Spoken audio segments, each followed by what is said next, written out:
जय श्री कृष्ण मित्रों।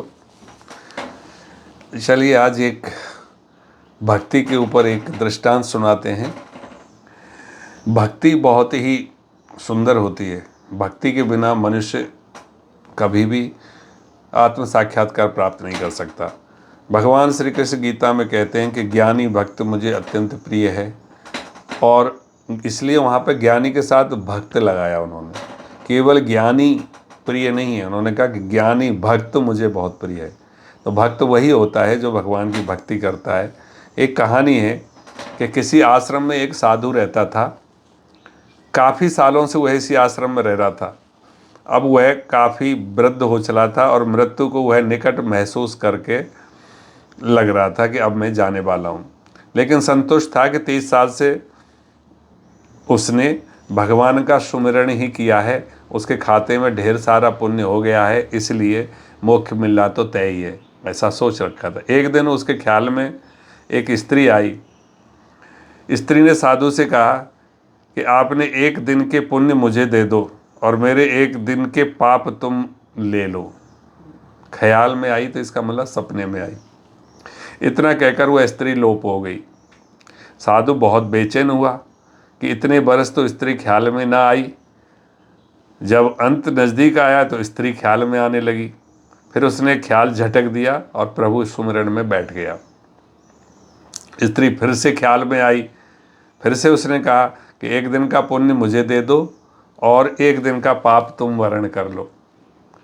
इस बार साधु ने स्त्री को पहचानने की कोशिश की, लेकिन स्त्री का चेहरा बहुत धुंधला था, साधु से पहचाना नहीं गया।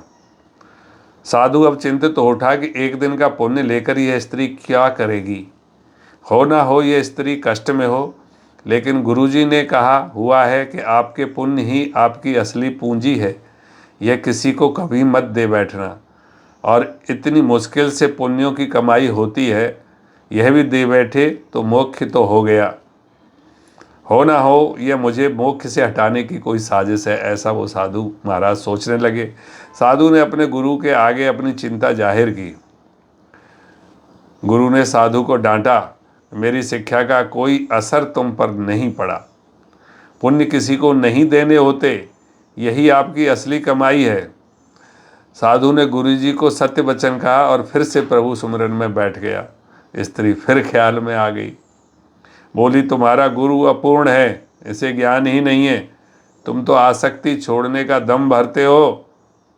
बीवी बच्चे दीन दुनिया छोड़कर तुम इस अभिमान में हो कि तुमने आसक्ति छोड़ दी है।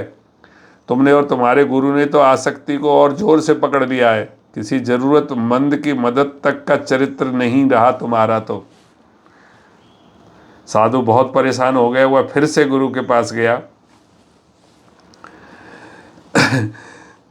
साधु अब कहाँ जाए। साधु बहुत परेशान हो गया। वह फिर से गुरु के पास गया। इस स्त्री की बात बताई। गुरु ने फिर साधु को डांटा कि गुरु पर संदेह करवा कर वह तुम्हें पाप में धकेल रही है। जरूर कोई बुरी आत्मा तुम्हारे पीछे पड़ गई है। साधु अब कहाँ जाए। वह वापस आया, फिर से प्रभु सुमिरन में बैठ गया। स्त्री फिर ख्याल में आई और उसने फिर कहा कि इतने साल तक अध्यात्म में रहकर तुम गुलाम भी बन गए हो। गुरु से आगे जाते इतने साल के अध्ययन में तुम्हारा स्वतंत्र मत तक नहीं बन पाया। गुरु के सीमित ज्ञान में उलझ गए।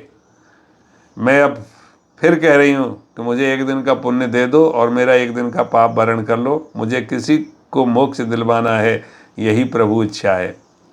साधु की इतनी अल्पज्ञता पर बहुत गिलानी हुई। संत मत कहता है कि पुण्य किसी को मत दो और धर्म कहता है कि ज़रूरतमंद की मदद करो। यहाँ तो फंस गया। गुरु भी राह नहीं दिखा रहे कोई, लेकिन स्त्री मोक्ष किसको दिलवाना चाहती है। साधु को एक युक्ति सूची। अब कोई राह ना दिखे तो प्रभु से तार जोड़ो, प्रभु से राह जानो, प्रभु से ही पूछ लो कि उसकी रजा क्या है। उसने प्रभु से उपाय पूछा। आकाशवाणी हुई। वाणी ने पूछा, पहले तो तुम ही बताओ कि तुम कौन से पुण्य पर इतरा रहे हो। साधु बोला, मैंने 30 साल प्रभु सुमिरन किया है और 30 साल में भिक्षा पर रहा हूँ, कुछ संचय नहीं किया, त्याग को ही जीवन माना है, पत्नी बच्चे तक सब त्याग दिया। वाणी ने कहा कि तुमने 30 बरस कोई उपयोगी काम नहीं किया, कोई रचनात्मक काम नहीं किया, दूसरों का कमाया और बनाया हुआ खाया। राम राम अल्लाह अल्लाह गॉड गॉड जपने से पुण्य कैसे इकट्ठा होते हैं मुझे तो पता नहीं। तुम डॉलर डॉलर रुपया रुपया जपते रहो तो क्या तुम्हारा बैंक खाता भर जाएगा? तुम्हारे खाते में शून्य पुण्य है। साधु बहुत हैरान हुआ, बहुत सदमे में आ गया, लेकिन हिम्मत करके उसने प्रभु से पूछा कि फिर वह स्त्री पुण्य क्यों मांग रही है? प्रभु ने कहा, क्या तुम जानते हो वह स्त्री कौन है? साधु ने कहा कि नहीं जानता, लेकिन जानना चाहता हूँ। प्रभु ने कहा, वह तुम्हारी पत्नी है। तुम जिसे पाप का संसार कह छोड़ आए थे, कुछ पता है वह क्या करती है? साधु की आंखें फटने लगी। उसने कहा, नहीं प्रभु, उसके बारे में कुछ नहीं जानता। तो प्रभु ने कहा, तो सुनो, जब तुम घर से चुपचाप निकल आए थे तब वह कई दिन तुम्हारे इंतजार में रोई।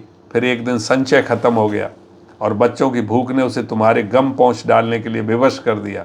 उसने आंसू पहुँच दिए और नौकरी के लिए जगह जगह घूमती और भटकती रही। वह इतनी पढ़ी लिखी नहीं थी, तुम बहुत बीच राह में उसे छोड़ गए थे। उसे काम मिल नहीं रहा था, इसलिए उसने एक कुष्ठ आश्रम में नौकरी कर ली। वह हर रोज़ खुद की बीमारी से बचाती खुद को और उन लोगों की सेवा करती जिन्हें लोग वहाँ त्याग जाते हैं। वह खुद को आज भी पापिन कहती है कि इसलिए उसका मर्द उसे छोड़कर चला गया। प्रभु ने आगे कहा, अब वह बेचैन है तुम्हें लेकर। उसे बहुत दिनों से आभास होने लगा कि उसका पति मरने वाला है। वह यही चाहती है कि उसके पति को मोक्ष मिले, जिसके लिए वह घर से गया है। उसने बारंबार प्रभु की प्रार्थना की कि प्रभु पापिन की जिंदगी काम आ जाए, ले लो, लेकिन मेरे पति को मोक्ष जरूर दे देना। मैंने कहा उसे कि अपना एक दिन उसे दे दो।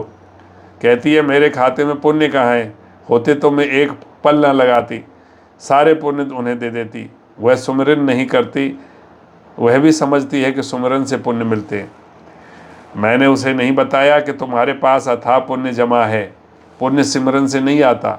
मैंने उसे कहा कि एक साधु है, उससे एक दिन के पुण्य मांग लो, अपने एक दिन के पाप देकर। उसने सवाल किया कि ऐसा कौन होगा जो पाप लेकर पुण्य दे देगा? मैंने उसे आश्वस्त किया कि साधु लोग ऐसे ही होते हैं। वह औरत अपने पुण्य तुम्हें दे रही थी और तुम न जाने कौन से हिसाब किताब में पड़ गए। तुम तो साधु भी ठीक से नहीं बन पाए।